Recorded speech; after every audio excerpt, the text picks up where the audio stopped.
कश्मीर हमले के बाद अब आगे क्या होगा? दिखाई दे रहा है? गड़बड़ तो नहीं प्रेम? हाँ। कश्मीर हमले के बाद अब आगे क्या होगा? पूरे देश में ईमानदारी से बताइएगा, पूरे देश में सिर्फ एक ही चर्चा है कि नहीं है? आप अपने अगल बगल बैठ रहे हैं, आपके दोस्त यार कर रहे हैं चर्चा कि नहीं कर रहे हैं? आपके रिश्तेदार नातेदार आपको फोन में बात कर रहे हैं कि नहीं कर रहे हैं? आप ऑफिस जा रहे हैं तो आपके साथी सहपाठी बतिया रहे हैं कि नहीं? कह रहे हैं ना कि कश्मीर हमले के बाद अब आगे क्या होगा? ये कह रहे हैं कि नहीं? कह रहे हैं। और इसीलिए मैं आज आपको बताऊंगा कि 22 अप्रैल को देश का सबसे खूबसूरत हिस्सा दहशतगर्दों की गोलियों से गूंज उठा। 26 निर्दोष लोगों ने अपनी जान गंवा दी, 26 लोगों को बेरहमी से मार दिया गया।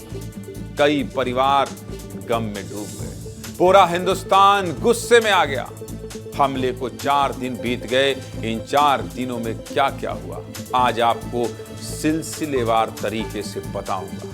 पाकिस्तानी आतंकियों ने भारत को जख्म दिया तो कैसे भारत ने जवाबी कार्रवाई तेज कर दी है, आज इसी पर विस्तार से बात होगी, विस्तार से बात होगी। दक्षिण कश्मीर में 22 अप्रैल को पहलगाम के बैसरन घाटी में आतंकियों ने मजहब पूछ कर 26 लोगों को मौत के घाट उतार दिया। पहलगाम में हुआ आतंकी हमला, उसके बाद भारत ने तुरंत जवाबी कार्रवाई तेज कर दी। प्रधानमंत्री रातों रात सऊदी अरब से लौट आए। अगले दिन सीसीएस की बैठक में भारत ने पाकिस्तान को लेकर कई बड़े फैसले कर लिए, जिसमें पाकिस्तानी वीजा रद्द करने से लेकर सिंधु जल समझौता रद्द करने तक कई बड़े फैसले किए गए। इसके बाद हमले के 2 दिन बाद प्रधानमंत्री मोदी ने पहलगाम हमले को लेकर बहुत बड़ा बयान दिया। साफ साफ कह दिया, आतंकी और उनके आकाओं को मिट्टी में मिला देंगे। और अब 25 अप्रैल को सेना प्रमुख जनरल उपेंद्र द्विवेदी खुद जम्मू कश्मीर पहुंच गए। श्रीनगर में एलजी मनोज सिन्हा और सैन्य अधिकारियों से मुलाकात की। इसके बाद उपेंद्र द्विवेदी उधमपुर पहुंचे, नॉर्दर्न कमांड हेडक्वार्टर में सुरक्षा का जायजा भी लिया।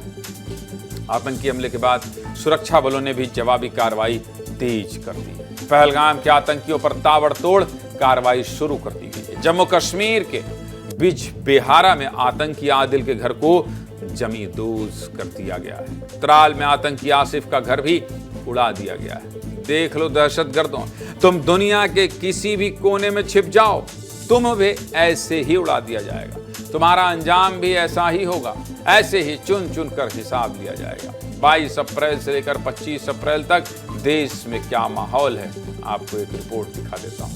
आप समझ जाएंगे कि देश आक्रोशित है, देश गुस्से में। फिर आगे की बात करेंगे, देखिए।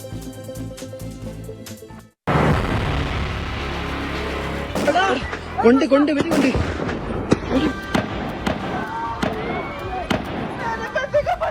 थोड़ा बताइए हुआ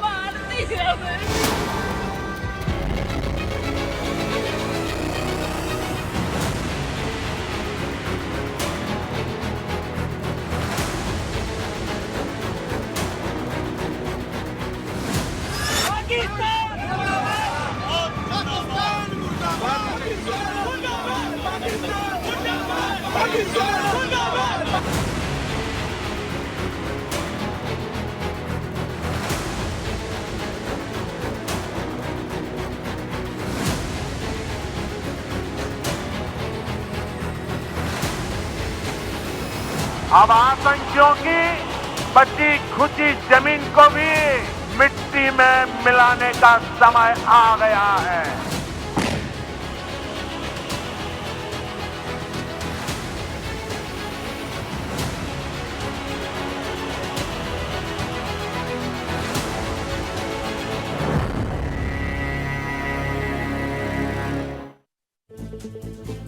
भारत के सख्त तेवर से पाकिस्तान डरा हुआ है, सहमा हुआ है। पहलगाम आतंकी हमले के बाद भारत सरकार ने पाकिस्तान के साथ सिंधु जल संधि को स्थगित करने का फैसला लिया था। गुरुवार देर रात भारत की तरफ से पाकिस्तान को चिट्ठी भेजकर इसकी आधिकारिक जानकारी दे दी गई। चिट्ठी जैसे ही पाकिस्तान पहुंची, पाकिस्तान के हुक्मरान बिलबिला गए।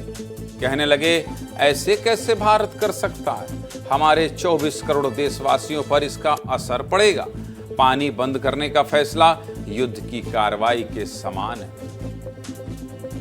इसके बाद पाकिस्तान ने भारत को परमाणु बम वाली गीदड़ भभकी भी दी। सुन लो पाकिस्तान, कुछ भी कर लो, चीख लो, चिल्ला लो, इस बार तुम्हारा हिसाब होकर रहेगा। भारत पर हमले के बाद पाकिस्तान इतना डरा हुआ है कि रात में थोड़ी सी आहट पाकर भी सीमा पर फायरिंग शुरू कर दे रहा है। 24 अप्रैल की रात पाकिस्तान ने एलओसी पर फायरिंग की। फिर कह रहा हूं, सुन लो पाकिस्तान, चुन चुन कर हिसाब होगा। अभी अपनी गोलियां बर्बाद मत करो, आगे बहुत मौके मिलने वाले हैं। और हां, तुम भी सुन लो पाकिस्तान के उप प्रधानमंत्री इशाक डार, तुम्हारे परमाणु बम वाले गीदड़ भभकी का जवाब भी बहुत जल्द भारत देकर रहेगा। सुनिए भारत के फैसले से कैसे पाकिस्तान डरा, सहमा और तिलमिलाया हुआ। देखिए,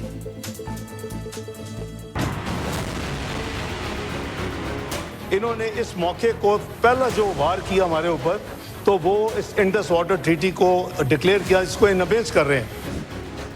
ये पाकिस्तान की 24 करोड़ आवाम की लाइफलाइन है पानी, और अब तो प्रेडिक्शन ये हो रही है कि फ्यूचर की जंगें शायद पानी पे होंगी। नेशनल सिक्योरिटी कमेटी ने कहा कि इसको किसी कीमत पे भी ये एक्सेप्टेबल नहीं है, ये लाइफलाइन है, और ये virtually it tantamount to declaring war. तो हम इसको उसी स्पिरिट से ले रहे हैं। It is a threat to the food security of ये 25 मिलियन जो है, आप कह लें कि जो 250 मिलियन की आबादी है, उनकी फूड सिक्योरिटी को थ्रेट है। देखिए, अल्लाह ताला ने आपको एक न्यूक्लियर कुव्वत बनाया है, अल्लाह ताला ने पाकिस्तान को एक मिसाइली कुव्वत बनाया है। तो मैं समझता हूँ कि अल्लाह के फजल करम से अगर खुदा न खास्ता किसी ने हमारी तरफ को मैली आंख से कोई कोशिश की, तो उसको जवाब उसी तरह मिलेगा जैसे उनको माजी में जवाब मिला था। परमाणु बम की बात करने वाले इसाक डार ने और भी कई बड़ी बातें कह दी हैं। पाकिस्तान हमले को लेकर पाकिस्तान का कबूलनामा सामने आ गया है। पाकिस्तान अपना गुनाह साफ साफ कबूल रहा है। पाकिस्तान के डिप्टी पीएम इसाक डार हमला करने वाले दहशतगर्दों को स्वतंत्रता सेनानी कह रहे हैं। बताइए, इसाक डार कह रहे हैं कि हमला करने वाले स्वतंत्रता सेनानी हो सकते हैं। सुनिए, ये भी सुन लीजिए। वो हमें शुक्रगुजार होना चाहिए कि ये तो फ्रीडम फाइटर्स भी हो सकते हैं। वी डोंट नो कि कौन है, तो हमने कोई किसी किस्म की बिल्कुल ऑनेस्टी के साथ स्टेटमेंट दी थी। वो हमें शुक्रगुजार होना चाहिए कि ये तो फ्रीडम फाइटर्स भी हो सकते हैं। वी डोंट नो कि कौन है, तो हमने कोई किसी किस्म की बिल्कुल ऑनेस्टी के साथ स्टेटमेंट दी थी। वो हमें शुक्रगुजार होना चाहिए कि ये तो फ्रीडम फाइटर्स भी हो सकते हैं। वी डोंट नो कि कौन है, तो हमने कोई किसी किस्म की बिल्कुल ऑनेस्टी के साथ स्टेटमेंट दी थी। शर्म आनी चाहिए पाकिस्तान के उप प्रधानमंत्री इसाक डार को। 26 निर्दोषों की जान लेने वालों को स्वतंत्रता सेनानी कहते हुए लज्जित होना चाहिए, शर्म आना चाहिए। इसाक डार कह रहे हैं हमें उनके लिए शुक्रगुजार होना चाहिए, यह है पाकिस्तान का असली चेहरा। लेकिन अब और नहीं, फिर कह रहा हूं, चुन चुन कर हिसाब लिया जाएगा। प्रधानमंत्री ने कह दिया है, प्रधानमंत्री ने